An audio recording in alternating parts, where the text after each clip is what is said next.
just filled my microphone with brand new batteries, so watch out. We could be here for a while. Catherine Marx with the SBA, Connecticut District Office. Absolutely pleased to be with you today.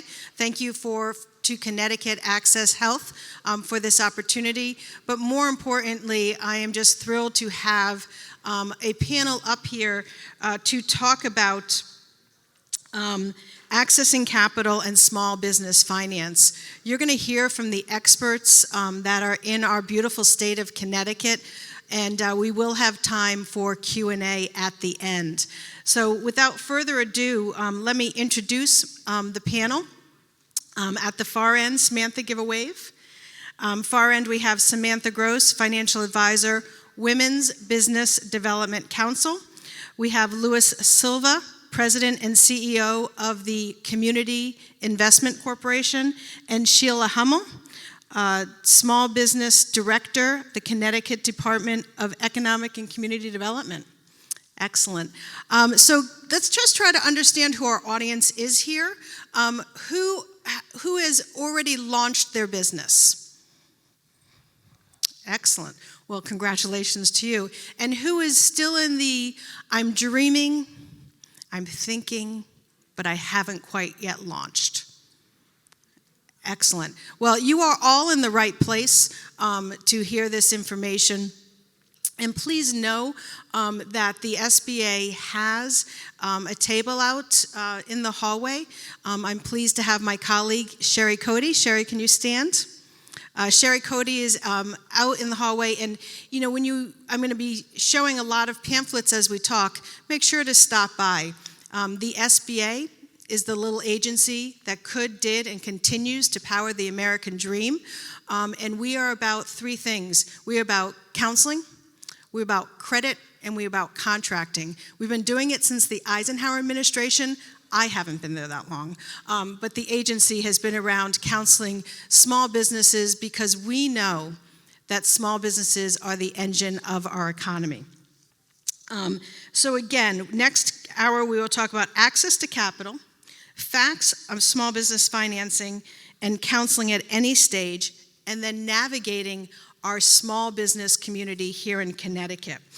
So there is a certain fact out there that we tend not to think about, and that is that every single small business starts out small. Nobody starts out big. Everyone starts out small. And that's where we know what you need to grow, that you need that assistance. In the state of Connecticut, 99% of our small businesses are considered small, and they employ 730,000 people in our great state. So our panel of experts, we're going to talk about a couple things, and the first thing we're going to talk about is technical assistance. When you start a small business, a lot of times you start out with a dream. To get that dream to reality, take some help. And what we have in the state of Connecticut is we have opportunities to get counseling that is free, that is complimentary, that is no cost, and that is confidential. So I'm going to start off with Samantha at the Women's Business Development Center. You host 4 of our SBA Women's Business Center grants. Can you tell us about technical assistance at the WBDC? I can. So hello, everybody. We at the Women's Business Development Council, we are truly a technical assistance provider. So I love what you said earlier about, you're always starting out small.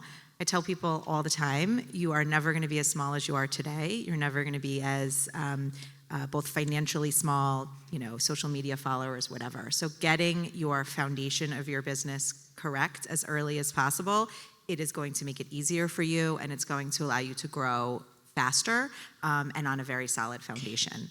So from a technical assistance perspective, WBDC and other technical assistance providers in the state can help you with, what type of business are you going to be?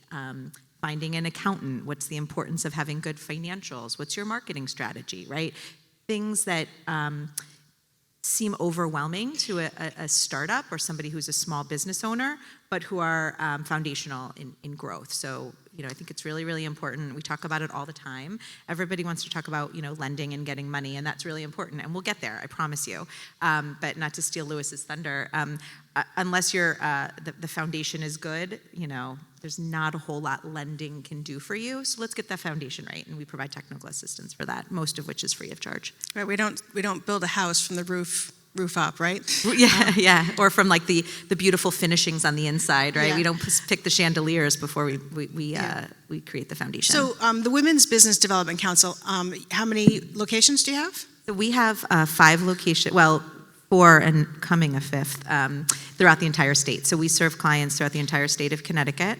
We do say that we are the Women's Business Development Council, but we are open to strong men as well. So if you're in the area, please certainly reach out. And we provide assistance both in person and virtually for kind of almost anything you could ask for with regards to the sort of foundational workings of your business. Right, and the website? www.ctwbdc.org. Right, and I was looking at your, just some of your April programs that you have are truly amazing. You have Don't Skip the Business Plan. Everyone have business plans out there? I'm not going to ask you to raise your hand on that one. We have that class because most people don't have one. So we have the class because most people don't put their hand up. Yeah.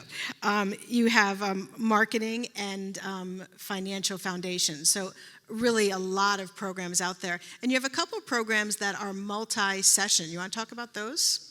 So we have some classes that are multi-session. A lot of what we do is a single session, both live on Zoom or pre-recorded that you can watch at your leisure. But there are certain topics that are just not digestible in a 45-minute time frame, or people would feel more comfortable having some reinforcement. So there are some courses that have multi-session. So it's a kind of a building block, right? So you go to the first session, you learn a little bit, you have a little bit of homework, you come back and things like that.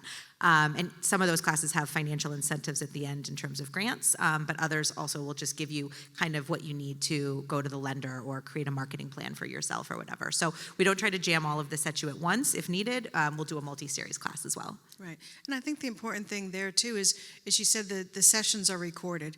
We know that small business owners, some people, are holding down full-time jobs, and their path to entrepreneurship is in the evening.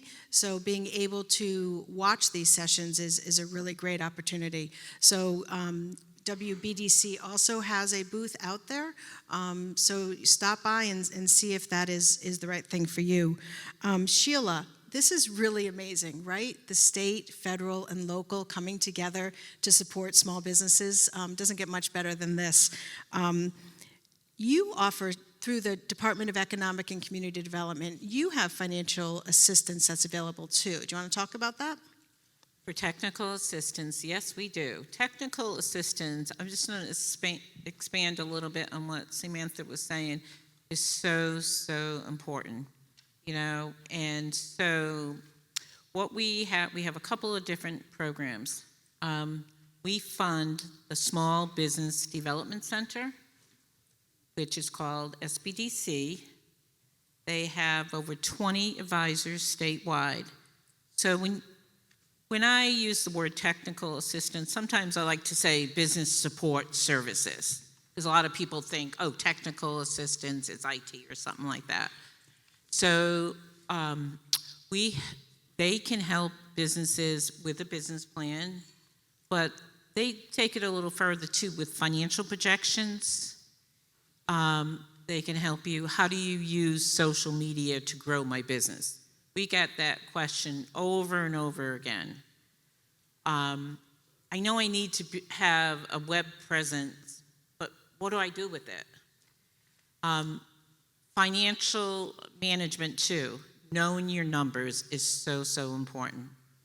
Another thing, we just funded a class that they're going to be starting, I think actually this week, financial literacy.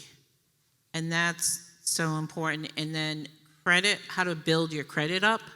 Because we understand, especially after COVID, a lot of businesses had some tough times and they're struggling trying to rebuild their credit. So that's SBDC. They have an online, you can go right into their website and, you have to register and then get the help you need. And the best thing is, it's free of charge.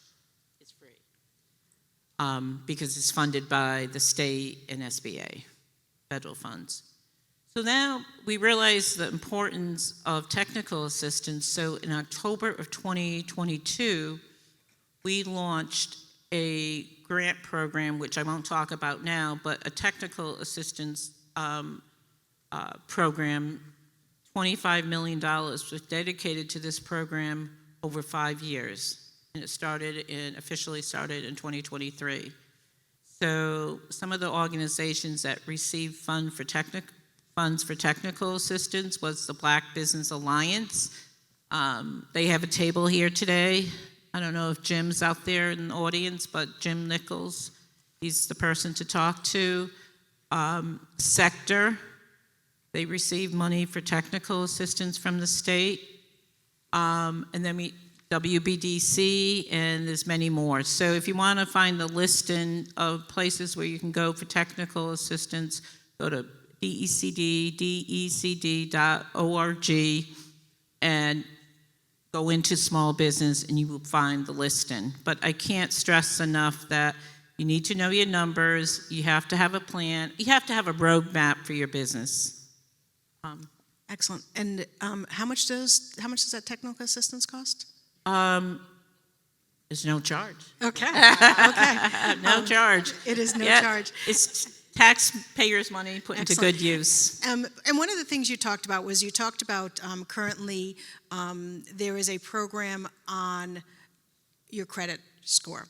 Because what we know is that many entrepreneurs, when they start, there is a need for capital. We'll get to that. But sometimes you put your needs on your credit card. And life happens very quickly. And your credit score might be impacted. So it's fantastic that you're hosting this program. Yep. To talk about how to work on your credit score. So that is DECD, the Connecticut Department of Economic and Community Development. So thank you. Louis, you've heard about, let's take this from a different angle. You've heard about the technical assistance available. You hear the laughs when we talk about the business plan because it is difficult. So from your perspective as a lender, when the borrower comes in without seeking technical assistance, what is the difference in how that borrower is going to be successful in getting the access to capital that they need? So how important is it that borrowers go to these free resources for technical assistance? Great question. As Samantha said, it's all about the foundation. So we often see a higher success rate with borrowers who do work with technical assistance providers versus those who don't. And the reality is what we find is that the individuals or the businesses who haven't sought out the free technical assistance, they really haven't probably thought out their plan well enough. They probably haven't given their projections a really good solid look, or maybe they haven't considered certain business risks that typically arise when you're having these conversations with the technical assistance professionals. We also find that there really just is this sort of global scenario whereby we have individuals who have a good idea, but they're just not ready to put that idea into motion, right? And so when we see someone who has that opportunity in front of them, we implore them to go and seek technical assistance, because we often see that we can start to converse with some businesses and individuals, and it almost gets to a point where it's almost like we fall in love with the idea, but the business individual hasn't caught up with falling in love with that idea and putting that plan in motion. And so, that's sort of when we step back and say, okay, I think there is an opportunity here, but you really need to think about your business plan a little bit more and really consider the fact that, yes, financial projections are how we measure the potential for your business to repay the debt that we're about to put in place for you. You could always see when you are working with someone who has sought out help from a technical assistance provider, their business plans are usually very solid. They've talked about a lot of demographic information. They've inputted a lot of statistical information in their business plan, and that's what we want to see. We want to see that someone has put forward the thought and have analyzed the entire business opportunity from the weakest point to the strongest point. And like I said, it's much more frequent that we provide financing for someone who has sought out that assistance. And listen, we can't help everyone, but the reality is that if we see a really good, solid business plan, if we see someone who's financially worthy from a credit perspective, from a character perspective, and they have financials that make sense, it's likely we're probably going to step in and provide assistance for that client. Excellent. Can I add to that? Because we've said a couple of times business plan and projections, and I do see like the fear in people's faces. You do not need, generally speaking, sometimes you do, but generally speaking, you do not need like a 600-page business plan with 200 pages of financials and like projections into 17 years from now, right? Like you can do a really sufficient business plan, at least to start having intelligent conversations with a lender in, I've seen it at 10 pages, but again, could it be 12? Maybe, I don't know, but like, don't think that we're talking about some like 400-page document that needs to be drafted and written for like 4 years. So it's very doable. A lot of you entrepreneurs too, it's all in your head. So it's a matter of like just taking it out of your head and putting it down, and then we'll help you kind of get it right and, make Lewis like to read it a little bit more, but it's there, and you don't need this, like I said, this huge document. So maybe there's gonna be a few less like fearful faces. I always say that a business plan is a living document. It's going to change, right, over the course of their business. And what we found during the pandemic, luckily it's in our rear view mirror, is that businesses had to pivot. And I think that's where the technical assistance really comes into play. So many of you businesses are already in existence. And what I want to tell you today is that this technical assistance, this free, complimentary, no cost, technical assistance is available to you,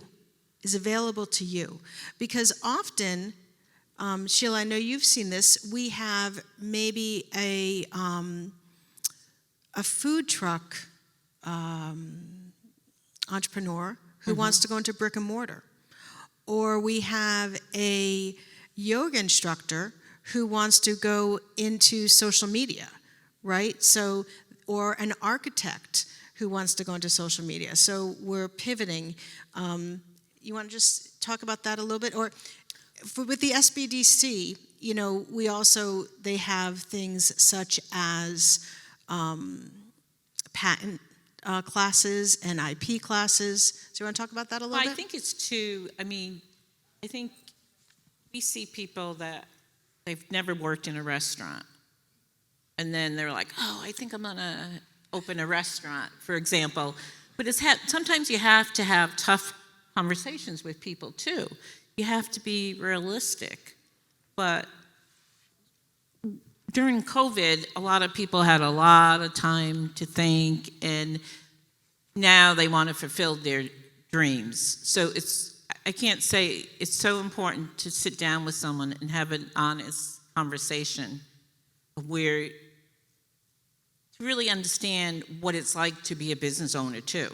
I think that is really important. A lot of dedication. You have to have that passion. You have to have that passion because it's 7 days a week at times. But just reach out to, SBDC, have a conversation, get assigned an advisor, and, that's a good place to start. Right, we want them to succeed. We want you all to succeed. Catherine, if I could just add to that, the pandemic was this period of time where we saw a lot of startups launch, right? Because someone woke up and said, hey, I've got to find a way to replace my income here. But we also saw many fantastic, successful businesses look to a place where they almost saw their business shutter. And so that technical assistance piece really provided them with the opportunity to create pivot plans, right? So I don't want you to think about technical assistance as just being there for startup businesses. Technical assistance is small business centric. So if you're an existing business, very successful, and you want to expand, technical assistance is still a really good opportunity for you to explore because there are oftentimes tools that could help you expand. Let's say you're a manufacturer and you want to expand your product and export it to California, but you're not really familiar with the California market. Technical assistance could give you that information that you're seeking so you can make the proper informed decision to make that happen. So that's what we saw the pandemic sort of bring about in terms of technical assistance. It really exploited all the positive opportunities that are there for the startup and for the existing business owner. Right. Excellent. So we said we were going to talk about technical assistance, and then next we're going to talk about access to capital. We all know that you need access to capital. Just show of hands here, who within the next 2 years will most likely be looking for a grant or a loan? Excellent. And the people that didn't raise your hands, you will be. You will be. So capital comes in many, many forms. So we're going to talk about a few of those forms. And the first form is grants. Everybody wants a grant. So to be honest with you, the SBA does not have grants. So that is where you are not going to come knocking on my door. However, my colleagues on this panel do have grants. So first, we're going to go back to the WBDC. So if you could talk about grants, and if you could talk about them in two ways. If you could talk about the grants that you run yourselves, and then the grants that you have that are available in specific towns. I can do that. Thank you. So grant is everybody thinks that there's just a lot of money out there. There's this like grant slush fund. And there isn't, but they're available, so we should definitely talk about those. I know we're done with the technical assistance part of this, but I am going to just put on my technical assistance hat one more time. You need to have a plan for grant money too. So all the stuff we talked about, technical assistance, people come to me all the time and they're like, I need a grant. I'm like, for what? For my business. Like all the stuff that we talk about for a loan, you need to think about for a grant as well, right? Grant processes are very competitive. And usually, even though there's free money, whoever's giving you that money wants something from you, right? They want an outcome. They want you to create jobs, like whatever it is. And that's fine. That's how it should be. So the WBDC, we have grants for startups for female entrepreneurs of $2,500 if your business is under 2 years, right? And Catherine asked the question before about series classes. If you take a series class with us, you learn the thing that the series class is trying to teach you. You complete the deliverable for that class, you have an opportunity to pitch for the $2,500 in startup. We have a $10,000 grant for more established businesses, 2 years in business, $25,000 in revenue. That actually requires you to have a sort of a deconstructed business plan, financials, right? All the stuff that we spoke about already. That grant is on a the startup grants are on a rolling cycle. So whenever the classes roll off, those grants will come available. The $10,000 grant is twice a year. We just closed that grant cycle a few weeks ago. We will open another one towards the end of the summer, right? But that grant very closely mirrors a loan. So what we do there is we hopefully get you ready to get the grant, use that money, and then maybe feel confident to take the next step. And we have a very nice hit rate on people getting the grant and then going back and getting additional capital, right? Which is the point. Really responsible, well thought out, well planned capital, which is like totally my jam, right? Then we also have municipal grants for New London, Torrington, Waterbury. Yes, I've got Fran Pastore gave me the yes. I got it right. Those are for businesses that are located in those municipalities. So if you are in New London, Waterbury, or Torrington, male or female businesses, you can apply for those as well. Those are $10,000, 1 year or 2 years, depending upon the municipality. You can find me in the corner later. I can tell you what those are, and those are on a rolling basis as well. So we have grants. There are definitely grants out there, but again, I just want to stress, like, grants you need to have a plan. You need to think it through. It's not just kind of free money that's like, this slush fund that's available. But I love a good grant. And there'll be more. Usually, grants are very competitive. So the better business plan, the better you have your idea solidified, the more successful you're going to be in a grant. Sheila, can you talk about the state programs and what grants are available out there? Absolutely. So in October of 2022, we launched the technical assistance program as well as a grant program. We realized that a lot of people were still trying to recover from COVID, and they could not take on a loan. Okay, so we allocated close to 25 million for grants. So we did an RFP process, and we selected 8 organizations that are giving out grants right now. One of the organizations is WBDC, but the Black Business Alliance, Sector, they have a grant program, Connecticut Community Foundation of Greater New Haven.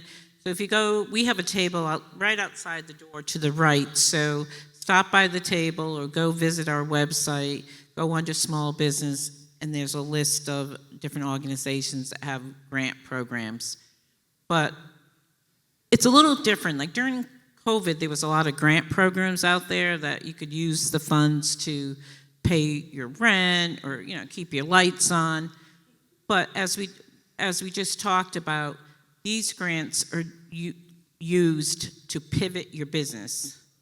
We have a lot of people that really, they weren't prepared for COVID, like, POS system, or they didn't have their website updated to be able to do e-commerce, or they needed a delivery van. So the grant funds can be used for, things like that.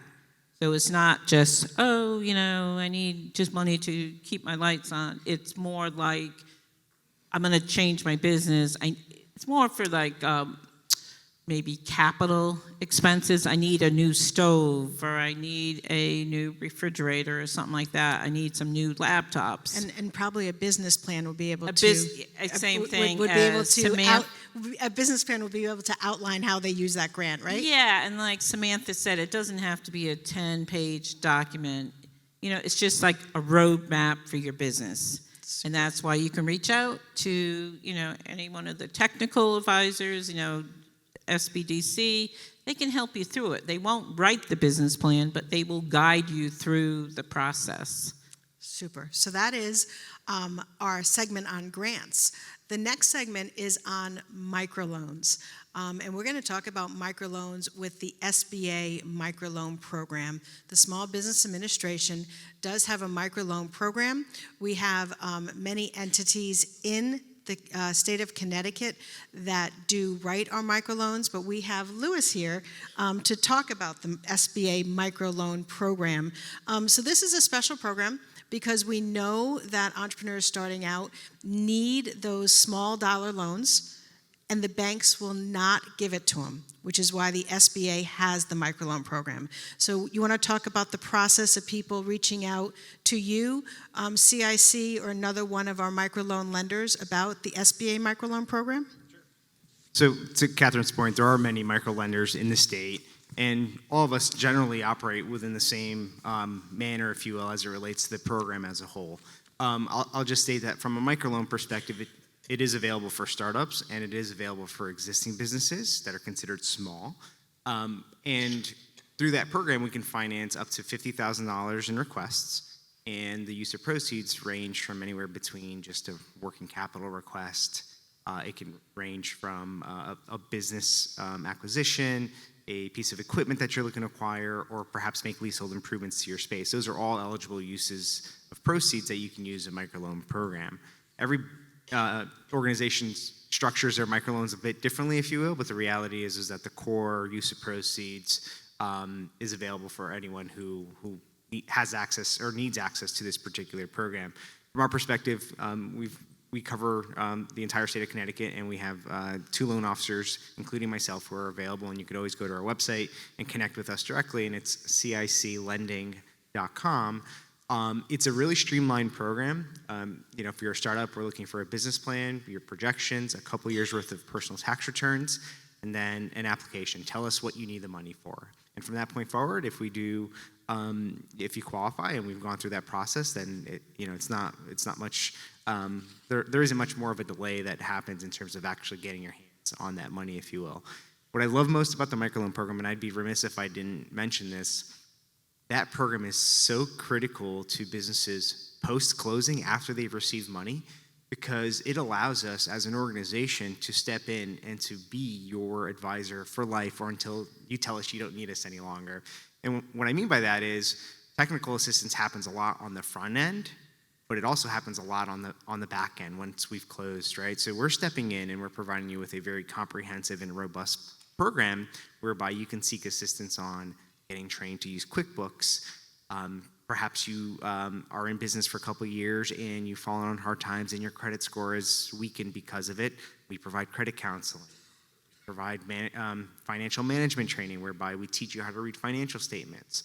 The biggest sort of the component to it is helping you with your marketing plan. That's where we spend the most of our technical assistance dollars, and that is to help you develop a marketing plan, and then we teach you how to deploy it from that point forward. The key of the microloan program is to teach a man how to fish, right? We're not going to do the work for you. We're going to teach you, and then we're going to advise how you sort of operate from that point forward. Great. So that's the SBA microloan program. It's $500 to $50,000, and you can get more information at the SBA desk outside. So Sheila, you've been talking a lot about what the state of Connecticut offers, and the state of Connecticut offers something called CT Boost, and at your booth you have this flyer. Do you have it too, Yeah, I can Sheila? put it up Thank too. you. Excellent. To talk about the Boost program. So can you, I know it's a big program. Can you talk about what are the advantages for the folks here about the Boost program? So I'm going to ask, has anyone heard of the Boost program? Okay, I see a hand in the back, a couple of hands. Great. So the Boost program is a low-interest loan program. It's a public-private partnership. It provides technical assistance and low-interest loans to small businesses and nonprofits across the state. And it's really designed to help small businesses and nonprofits in low-income and underserved communities and to give people access to working capital. So the loan amount ranges from $5,000 to $500,000. Like I said before, 4.5% interest. You have to have at least fewer than 100 employees. You have to have operations in Connecticut for over 1 year, and you have to have less than $8 million in revenues. So the good thing about this program is you can go on to the website, and the website, you can stop by our table and pick up a brochure. It has all the information, how to get into the website, how to get technical assistance, because we highly recommend you get technical assistance before you go into the portal. But you can go into the portal and you can apply. You can do a pre-application online. It's like 14 questions you answer. So there's a couple of different things. You can get matched up with the lenders. We have 8 lenders, CDFIs, that are participating in the program. So either you get matched up, but if you don't get matched up, you have the option of matching, choosing a technical provider. And WBDC, they're one of the technical providers, SBDC, and then MCC, the Minority Construction Council. So it's not like, okay, I didn't get matched up, that's too bad. You're getting help, because lots of times after working with one of those organizations, you can go back in and apply. Maybe you applied for $200,000 and you couldn't support a debt of $200,000, so maybe you kind of relook at things and you apply for $100,000 and you get matched up. So the state has put $75 million into this program, and banks are participating too. So 75 state and 75 private funds. Let me see what else. And once again, we're using this word a lot, technical assistance. Like Lewis said, you can have technical assistance before you even put your application in, during the process, and then post financial assistance. So let's say if you got a loan and you're running into some trouble with your business, there's someone there to help you. Right. What we want you to do is succeed. We don't want you to, the state or the federal government doesn't want you to take out a loan that's too big for you. And now we're going to go, so we went through grants, we went through microloans, we went through Boost. There is a quiz after this, so I hope everyone God. has been paying attention. And the next, we're going to go into SBA lending, Small Business Administration lending. The SBA does not lend. We lend in disaster, but we do not lend. We lend through intermediaries. Many small businesses, when they go to a bank, they hear no. What the SBA does is we get you to yes. We get you to yes. Why? Because we guarantee the loan for the bank. So we work with a lot of lenders all over the state of Connecticut, so we can get you to yes by using the SBA guarantee. Our loans come in a number of different titles. I didn't make these up. One is called the 7A loan, and one is called the 504 loan, okay? Now, the 7A loan can be used for a lot of things. It can be used, well, actually, why don't I have you, Louis, tell us what the 7A loan can be used for? Sure. So I call the 7A loan SBA's most versatile loan program, and that is because it can allow you to fund the purchase of a piece of real estate, a business acquisition, refinance business credit card debt, finance leasehold improvements, working capital. Everything could be blended into this one program that is the 7A program. The broader, there are two sort of categories of 7A program or 7A loans. The broader 7A program is a program that is only available through the state's conventional lending system, that being banks and credit unions. The other subset is the Community Advantage 7A program that is only available through nonprofit, call them intermediaries such as CIC. We're actually the only, as of right now, the only organization in the state that offers this small subset of the 7A program that is specifically geared and meant for underserved businesses. Great. So again, the 7A program is 25 years for real estate and 10 years for fixed assets and working capital. The other program I talked about was our 504 program. Like a mother, I shouldn't have favorites, but I do particularly like this one only because of the ecosystem in Connecticut. I believe that this can really serve so many of you. So the 504 loan program is only done through a few intermediaries in Connecticut. And that is why I have Louis Silva here from CIC to talk about it. So can you talk about the SBA 504 program? Absolutely. The 504 program is only available really through a true public-private partnership. And I say that because 504 loans are only obtainable when a bank decides to partner with what's called a certified development company. We at CIC are a certified development company, and we've been administering this program since 1973. The beauty behind this program is that it's really a true economic development financing tool, in that the U.S. government wants us to use this program to provide funding to businesses who are going to essentially fulfill certain economic development objectives. One of them being, and the most common one, is job creation. For a regular loan, call it a restaurant, for every $75,000 that we lend, we need to demonstrate that you're creating one job as a result of that loan amount. So again, this is really true economic development.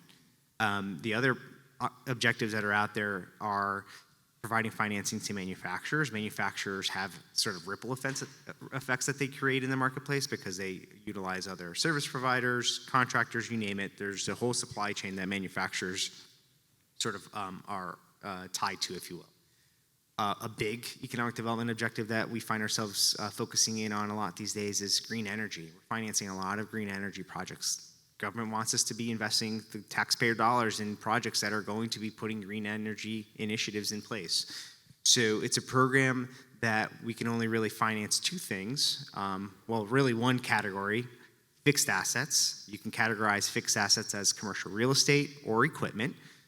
The the program can finance both. It doesn't necessarily need to be just one use. If you have an opportunity to purchase a piece of real estate but also need equipment, you can blend it all together into one nice financing package, if you will. The real beauty behind the program is that it gives you, the end user, an opportunity to put down a limited amount of money to make the acquisition, but you also get to take advantage of below market interest rates, really. Oftentimes, when you look at how a program like this is structured, the interest rate that the 504 program offers is very appealing, and it gives you sort of this sense of security because you're locking in that low, below market interest rate for the life of the loan, which is really creative and really a great opportunity for a business to conserve capital and to hedge against risk moving forward. Right. And I think what we often talk about is the 504 program can be used for real estate, for equipment, and for improvements, all three of those things, right? Absolutely. Yep. Yeah. So obviously you can see I could spend an hour talking to each one of these individuals about their programs, but when we talk about the microloan program, when we talk about technical assistance, when we talk about the SBA 504 program, when we talk about the 7A program, what I find really can resonate with an audience is a story. So Louis, can you tell me one of my favorite stories? You can pick two of them. You know which ones they are. Sure. We spend a lot of time together. Of an entrepreneur that came through one program, graduated, grew, expanded, explored, and went into another program. I just know of two borrowers that I can mention right off the top of my head. I will certainly mention two, and there is no more gratifying an opportunity than to mention these particular businesses because it's us being able to finance the American dream. So I'll preface by saying that both of these stories start with microloans, and microloans can't just be obtained by anyone. There has to be this scenario whereby you were turned down or you were dissuaded from applying. And in both of these cases, both individuals were in fact denied from obtaining conventional financing. Two totally different sectors. So the first one I'll mention is, and some of you in the room may be familiar with it, but just a quick show of hands, are you familiar with float tank therapy? All right, so good number of hands. So a veteran woman-owned business launched in 2019 called Float 41. And she had approached us because she had just come out of the military. She had learned about this new therapy and the impacts it had on soldiers coming out of war and how it could positively impact someone who was diagnosed with PTSD and really going through it. So in 2019, she approached us, and through the microloan program, we were able to step in and provide financing for her to launch her first business. And really, we launched her business, and she financed one float tank. And from one float tank created this opportunity for this individual to really just grow a business into what it is today.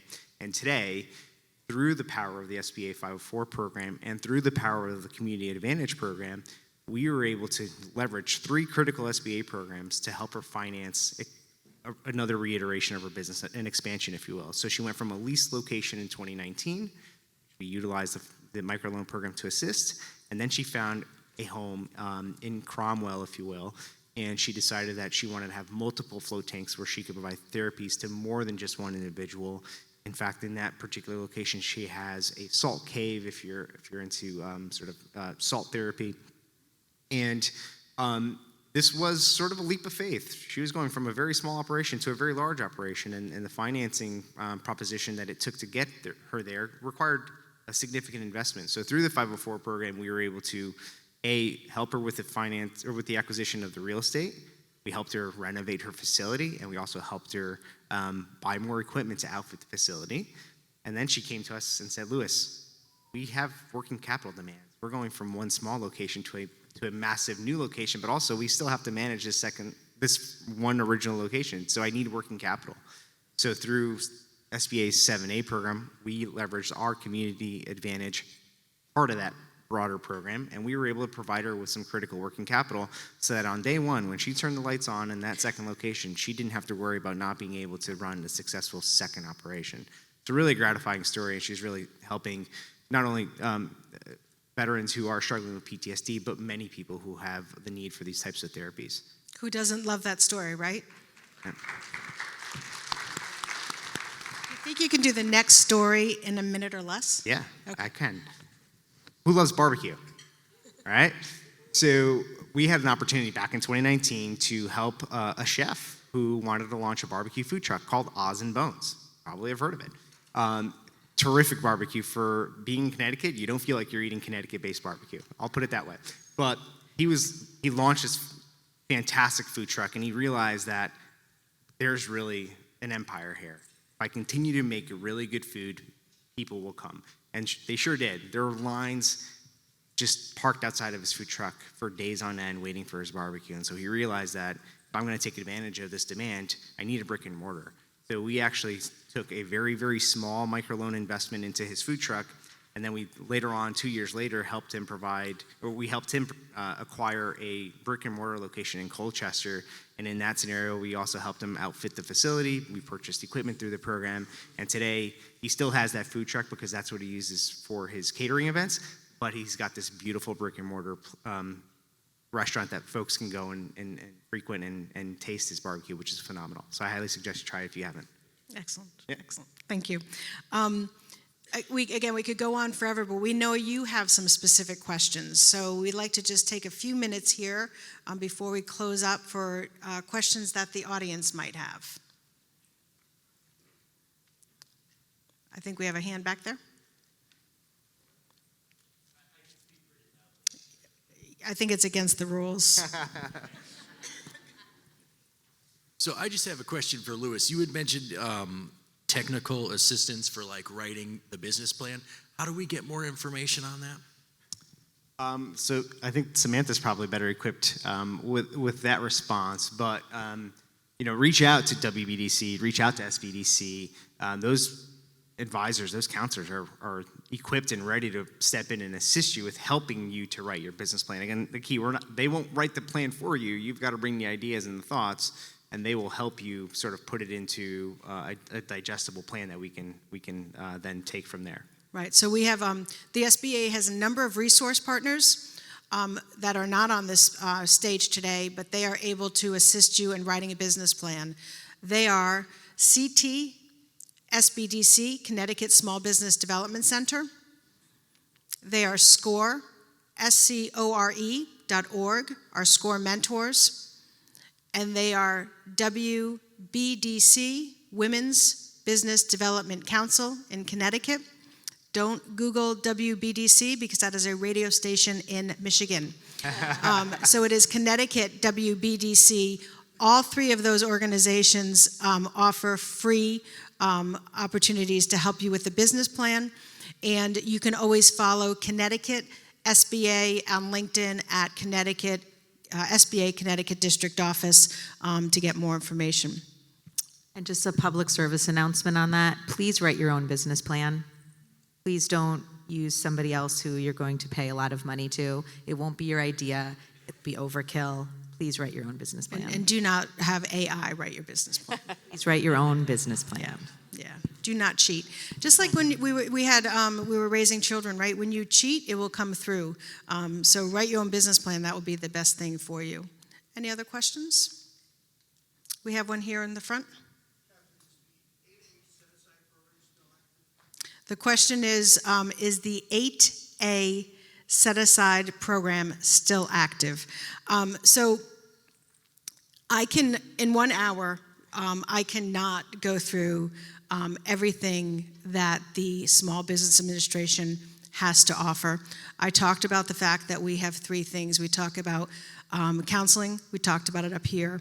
We talked about capital. We talked it up here. We talked about, then the next thing is contracting, and we didn't even get into contracting. We didn't even step our toe into contracting. The SBA has many opportunities for government contracting. The United States government is the largest purchaser of goods and services in the world.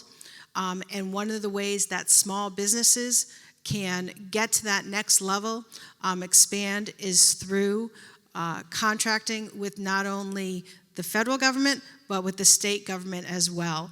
So if you are interested in that, the 8A program is alive and well, but we would need to have dinner and dessert for me to approach those topics. So thank you for bringing that up.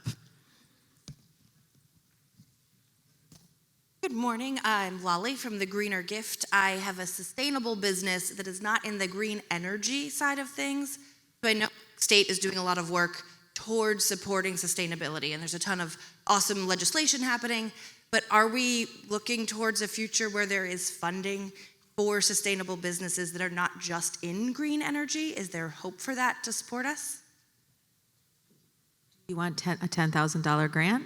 I already applied. I'm waiting till June. Oh, well done. Congratulations. Thank you. So I think there is, right? At least from a 504 perspective, today we find ourselves financing many pieces of real estate whereby the owner is looking to put up a solar grid, or they're looking to create a renewable energy source that's going to drive the creation of the energy for their particular business. So I think the government has realized that. I think the SBA has certainly created an economic development objective that we have to try to meet. But I do realize that there is a place in the future where there will be funding available for those types of things. That would be awesome, because there is a lot more than just that green energy. There's refilleries and businesses that have sustainable practices that we're not necessarily looking at that scale, and we need help to grow to the point where we can actually be sustainable and have a tangible difference in our planet. Thank you. Thank you. We have a couple over on this side here. And then, so the woman who has the microphone will take your question, then if you could bring the microphone to the next woman standing. Thank you. Thank you. So I have my agency is in Brantford. I'm an independent Medicare advisor. How would this small business loan apply to my agency if I were to look at marketing? It's a question, how would you apply for the small business loan? Would that apply to independent advisor, a Medicare advisor with your own agency as a broker? Can I apply for this loan to help with marketing? I will be available. We have a table right outside to the right, Okay. DECD, and we can have a one-on-one conversation. Right. Love that.